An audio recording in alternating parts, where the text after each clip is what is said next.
медіацентром отут. Ні, я маю на увазі, що раніше ж були ці столи, крісла. Ну так зараз, бо тут онлайн більшість, а все, що столи, це наверху. А давно вже так пробували? Ну от я півроку так точно. Рік, так. Через декілька днів буде. Кожного дня. Вася сказав, 14 березня в нас рік. Не тут рік, починали не тут, але буде Дуже багато. 1 травня десь, так. От сьогодні аж 6 присух. У мене не світиться екран. Скажи мені, будь Зараз. ласка. Олеже. Зараз.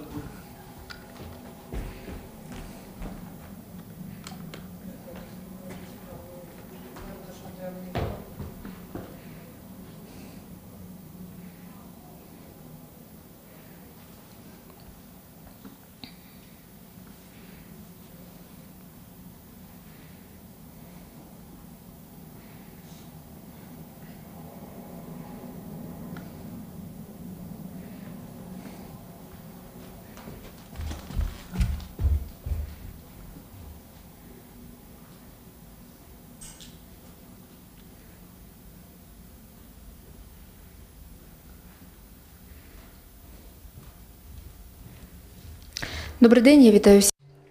Good morning. I want to thank everybody who joins us. My name is Olga Atamanova and Ukraine Media Center Ukrinform starts its operation today. It's been 9 years of the war and it's day 379 of the full-scale invasion of Russian aggressor. And I want to traditionally thank the representatives of all the mass media who told the world the truth about this war. A brief schedule of events for today is as follows. At 12 o'clock, joining us in this studio will be Vadim Boychenko, the mayor of Mariupol, and we will be talking about the situation over there. At 1 o'clock, joining us will be Yuri Ignat, the spokesperson of the Air Force Command of the Armed Forces of Ukraine, and we will be talking about the massive missile attack inflicted by the Russians this night.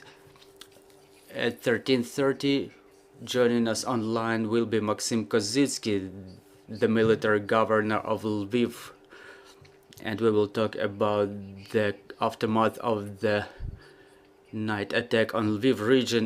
And at 1500, joining us in this studio will be Oleg Korykov,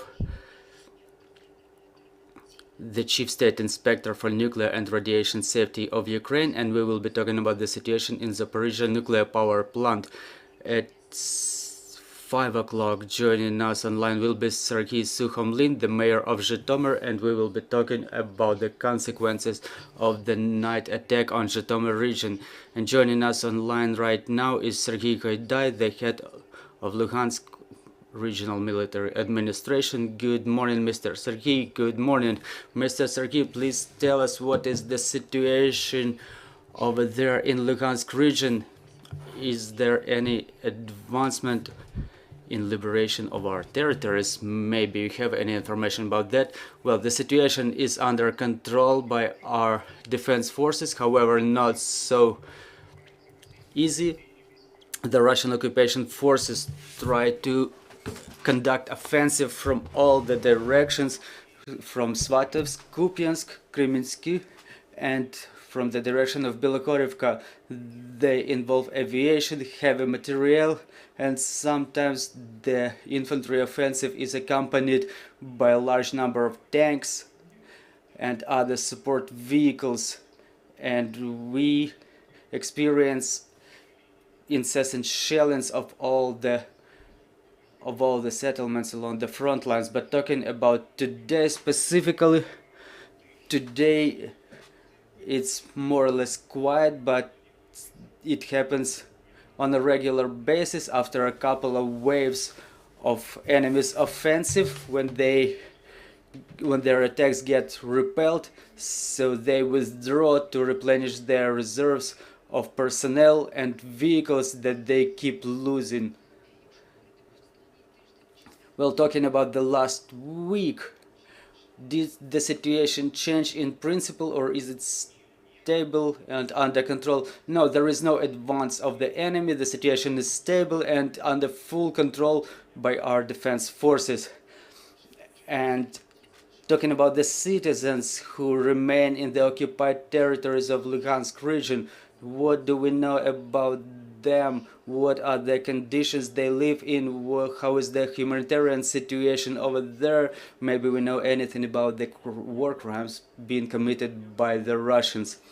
Well, about the attitude of Russians to the local population, their attitude becomes worse and worse every day. They see their losses, they see that they have no support.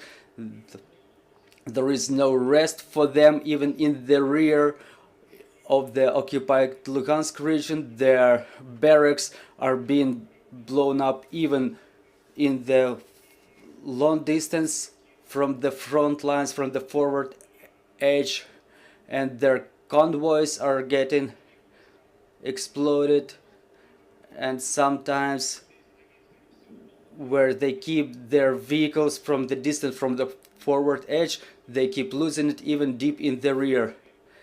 So the occupiers waste all their hatred on the local population.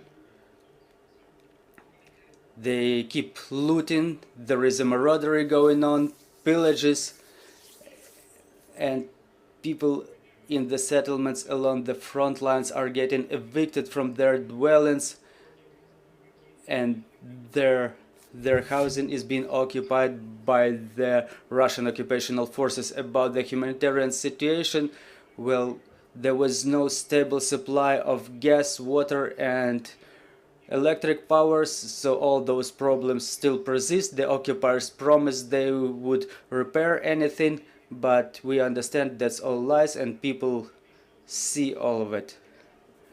As to the healthcare, it's a huge problem for local population, because any services that can be provided, they can be provided only for those who are in critical condition.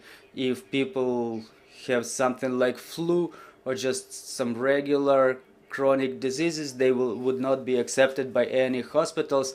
And on top of that, all the modern medical equipment was stolen and brought somewhere to Russian Federation from Luhansk region. So what about their wounded ones? Do they evacuate them right away, or do they treat them in our hospitals? Yes, this is exactly how it happens. We repaired those hospitals before the invasion, we provided it with the up-to-date medical equipment, and this is what they use for treatment of their wounded. All of it was pillaged, and it was carried away in the direction of Luhansk, and all those hospitals are now re-equipped for treating of Russian military, and all of them, they stay in those hospitals, even not the wounded ones, and the local population is not being admitted to those hospitals. But in case of some heavy injuries, they cannot treat them in the Luhansk region, except for the city of Luhansk itself. There is only one X-ray machine left in Novoaidar, and if Russian military get heavily wounded, they usually transform from 300 to 200 status on their way to Luhansk for treatment. Dear colleagues, if you have any questions on the floor, please go ahead. Well, we've heard about the murders and rapings by the occupiers in the Luhansk region, but what can you say about the pillages of any cultural values? For example, what is the condition of dramatic theater in Severodonetsk and in Lysychansk? Is there any accounting, and does anybody keeps track of what's going on with those cultural values? Thank you for your question. Unfortunately, we don't have access to the temporarily occupied territory, and no international organizations are not admitted there either. So we cannot document what's going on in this or that settlement, in this or that cultural institution. or whether it's an educational institution or a healthcare facility. Unfortunately, we don't have such an opportunity now. But since the beginning of the full-scale invasion, since the 24th of February, when we were still located in Luhansk region, we were witnessing the destruction going on in our cities, towns and villages. Unfortunately, the theater in Severodonetsk is destroyed. The Belgian heritage was also destroyed by the Russian occupational forces. And Mr.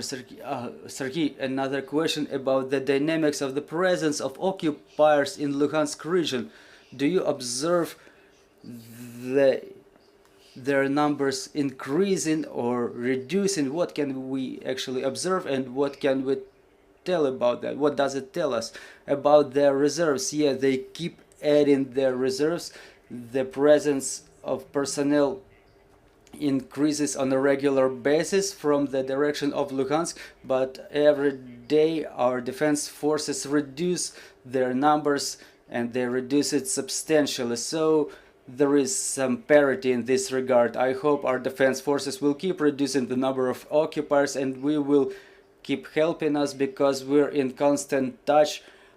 Me and my team, we're going along the front lines. We communicate with our units in Kremene, Bilogorivsky direction, and we try to supply them with everything that we can, so that they can reduce the number of occupational forces in the most efficient manner. Another question on the floor: there is information about the constant shelling of Chervonopopivka by Russian occupational forces, but that settlement was never mentioned as the occupied territory, if it's not classified information. So whose this settlement is for the time being? What's its status? Well, it's not classified. There is an active warfare going on in that territory. There are constant clashes, regular clashes near that settlement, along with the constant shellings. As you mentioned, it's not being assigned the status of the occupied, because we cannot only mention it as the occupied if we have fire control over it. The situation is quite dynamic there, and sometimes our units were entering it and clearing the settlement, but sometimes they had to withdraw. For the time being, I cannot say it's fully deoccupied, but the situation over there is stable.